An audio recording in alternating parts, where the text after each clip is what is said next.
Welcome everyone! We all know it's not enough for a world champion to just be able to attack really well. When needed, you must also be a cool defender. And today you'll see Fischer be just that.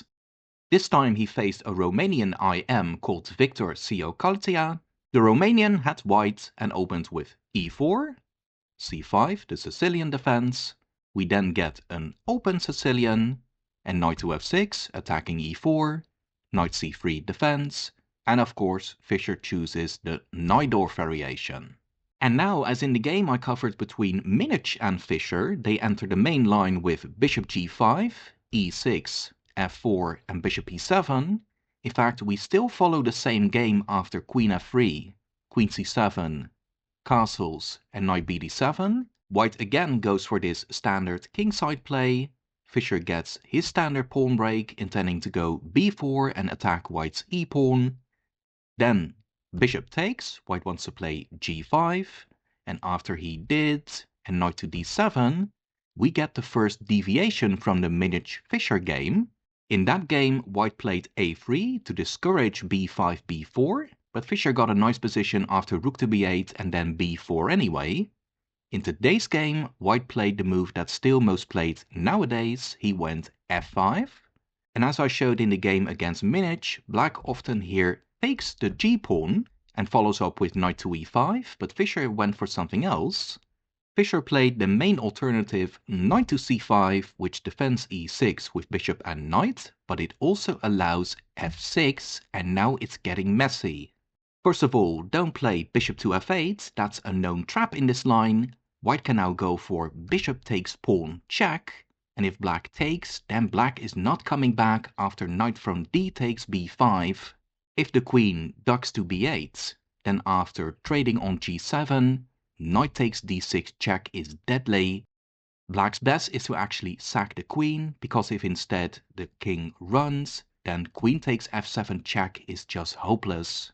And if going back here, queen d8 instead, then black can take these two kingside pawns after queen g5 check and queen g7, but knight c7 check then wins the rook and displaces the king. That's also completely lost for black. Therefore, after f6, Fischer first took, and only then brought the bishop back, but still it doesn't look really attractive for black. The king's never going to castle, his development is poor, and white can still get a good game after rook to g1, which is the main move today.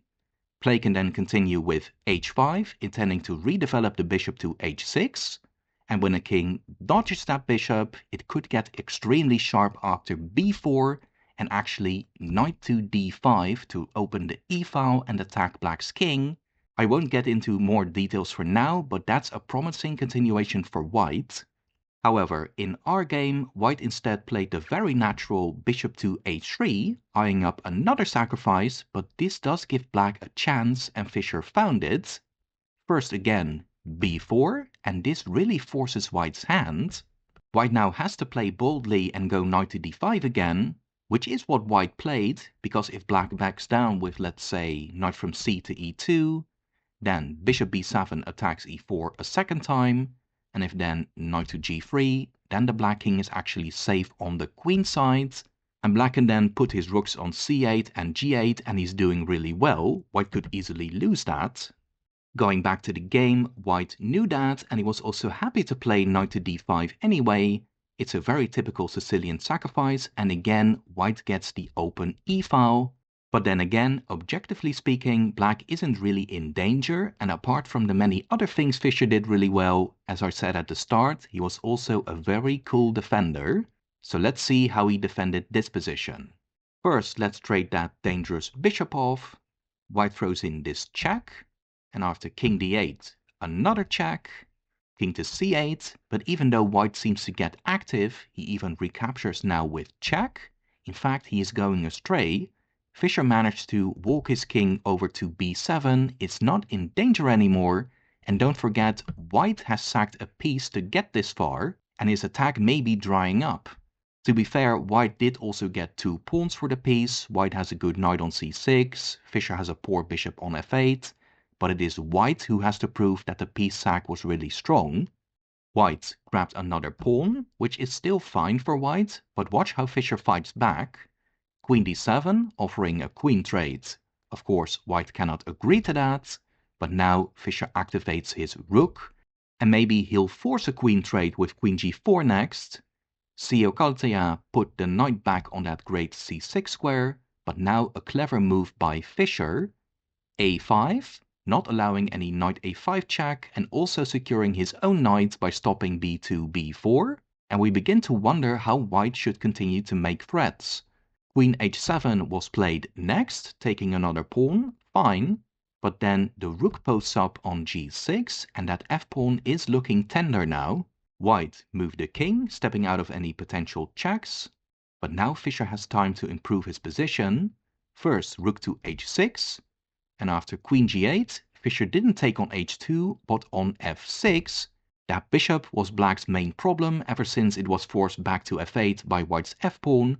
Now at least black could go bishop to g7 someday.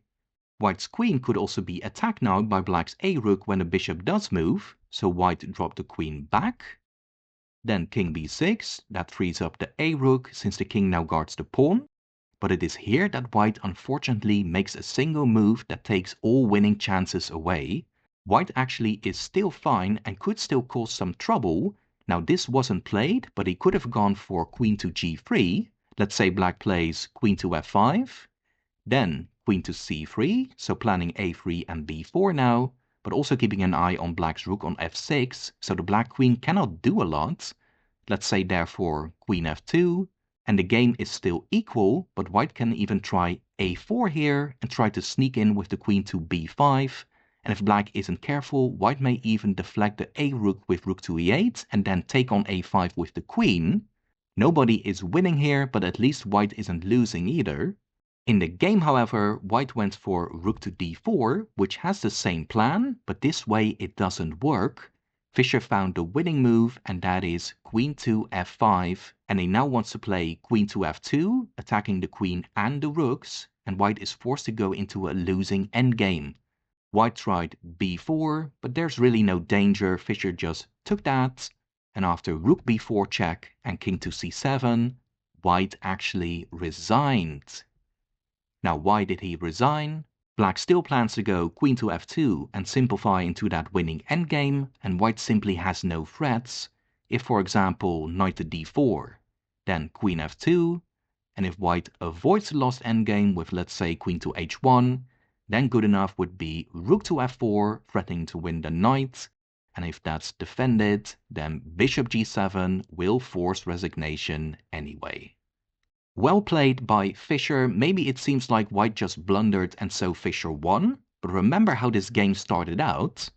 If we first go back here Fischer willingly allowed to have his bishop pushed back all the way to f8, so he knew he wasn't going to castle or even develop his pieces properly. Then he even forced white to go into this piece sacrifice, completely opening up his king.